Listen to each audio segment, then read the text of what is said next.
La condamnation de Marine Le Pen devait entraîner un tsunami politique. Entendez bien, la candidate du premier parti politique empêchée de se présenter aux élections présidentielles 2027 suite à la décision d'un juge. Le raccourci est bien rapide, mais n'est toutefois pas très éloigné des discours que les porte-paroles du Rassemblement national et même qu'une partie de ses opposants ont tenus.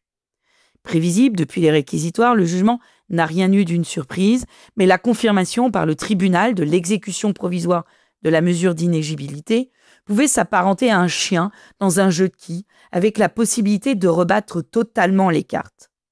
Durant toute la soirée de lundi, les commentateurs, satisfaits ou mécontents du jugement, se sont engouffrés dans la brèche, d'autant que le Rassemblement national semblait ne pas avoir anticipé pareille décision. Il est vrai que dans un pays qui connaît des taux d'abstention records et en croissance constante, et avec une montée inexorable des partis populistes, le jugement pouvait être perçu comme inique. Bien que les montants ne soient pas les mêmes, le précédent du MoDem pouvait laisser penser qu'une décision aux motivations politiques, et que dans un pays qui ne parvient pas à renvoyer chez eux les OQTF multirécidivistes, la crainte d'une récidive de Marine Le Pen pouvait apparaître toutefois peu fondée, et que le laxisme supposé des juges, mais souvent pointé du doigt par une partie de l'opinion publique, pouvait faire passer la décision de la présidente du tribunal pour partiale et abusive, d'autant qu'il n'y avait eu là aucun enrichissement personnel. Après une telle décision, l'acceptation devant les décisions de justice devait devenir bien fragile.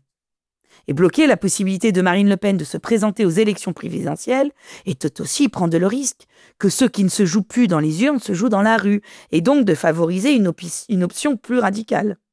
Sur le papier et sur les plateaux de télévision, les choses étaient claires. Même pour ceux qui approuvaient la décision, ils sablaient le champagne. Le jugement entraînait nécessairement un tsunami politique. Et l'ère nouvelle qui s'ouvrait risquait de tanguer. Mais c'était sans compter les Français, qui eux n'ont rien vu de tout ça. 65% des Français ne se sont pas déclarés choqués par le jugement. Et 54% d'entre eux ont considéré que Marine Le Pen avait été traitée comme une justiciable comme les autres. Ils sont même 54% à penser que ce jugement est le signe d'un bon fonctionnement de la démocratie. Aucun tsunami dans l'opinion publique, et donc ce n'est pas demain que la rue sera prise par une coalition rassemblant des militants et sympathisants RN avec les déçus et dégoûtés du système politique, sans oublier quelques gilets jaunes. De colère, il n'en a pas été de susciter parmi l'opinion publique. D'ailleurs, si la décision a offert sur un plateau d'argent quelques 10 000 adhésions supplémentaires, il faut tout de même constater que la pétition mise en ligne par le parti n'a réuni dans les premiers jours que 300 000 signatures, ce qui reste faible pour le premier parti politique français. Nous verrons dimanche si la manifestation organisée a du succès, mais il est peu probable qu'elle réunisse au-delà des militants.